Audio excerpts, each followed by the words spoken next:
gonna grab you and hold you. Can I kiss you too? Long before the pandemic, this video from 2018 shows a reunion Can't you see I'm no good without you? between Lily White, her sister Jane, and her niece Terry. Lily is still at an assisted living facility, and her court-appointed guardian banned most of her family from contacting her years ago. We didn't know where she was for 2 years, and then we found her through private investigators in November 2018. After a family dispute over money, a judge appointed a professional guardian to care for White.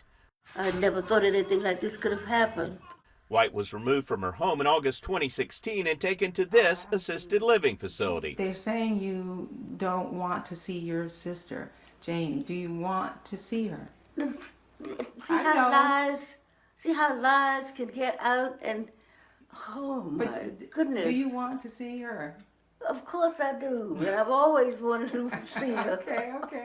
But before Lily's family tracked her down, they contacted the State Office of Public and Professional Guardians, or OPPG, the watchdog agency set up to investigate complaints against guardians. I finally received a call from the Inspector General's office saying, we're opening up an investigation. So I was very excited. That call came in 2017, about a year after she filed a complaint, but she heard nothing more until almost 2 years later. Every month I'm calling and saying, another year, another week, another month, where's the report?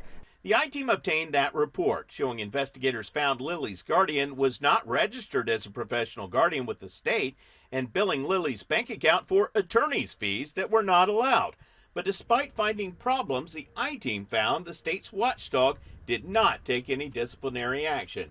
In this letter to Lily's guardian, Department of Elder Affairs Secretary Richard Prudhomme said her conduct was mitigated by the complexity of the family relationships. I was so angry when I got the OPPG letter.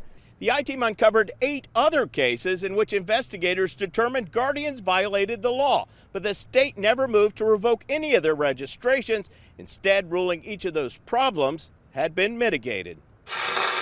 One guardian was cited for paying a concierge dentist $73,000 for unnecessary visits. Another for charging a person under her care to take her on a cruise as an hourly caretaker. And one guardian billed a woman through his private company on the side without telling the court. Those guardians' actions were all mitigated by taking 16 hours of continuing education courses. She wanted all measures done. She appointed me as her surrogate healthcare provider, surrogate person, and they were ignored by the guardian. Kathleen Zagros complained to the state after her mother's guardian ignored her mother's advanced care directives, then requested a do not resuscitate order. The investigator substantiated that allegation, but a letter to the guardian dated October 14, 2019 said the conduct was mitigated by the actions to honor veterans at Arlington National Cemetery. What does that mean? The state did not take any disciplinary action against the guardian because she bought 5 wreaths for $150 through an organization that lays wreaths at Arlington National Cemetery. Secretary of Elder Affairs Richard Prudhomme declined an interview for this story, but said in a statement, whenever intent to cause harm is found, the department will refer the matter to law enforcement. But so far, his watchdog agency has not been able to substantiate any cases that referred to law enforcement, even though at least 5 guardians have been charged with crimes. The OPPG to date has been there to protect guardians and not the senior. It's very, very clear. We first spoke with Teresa Kennedy back in March before the pandemic shutdown. We recently followed up with her and confirmed she's still not able to have any contact at all with her Aunt Lily, even by telephone. People who do have loved ones in nursing homes right now during COVID-19 might get a little sense of it, not being able to hug the mother, having to talk to them through the window. But at least they can do that.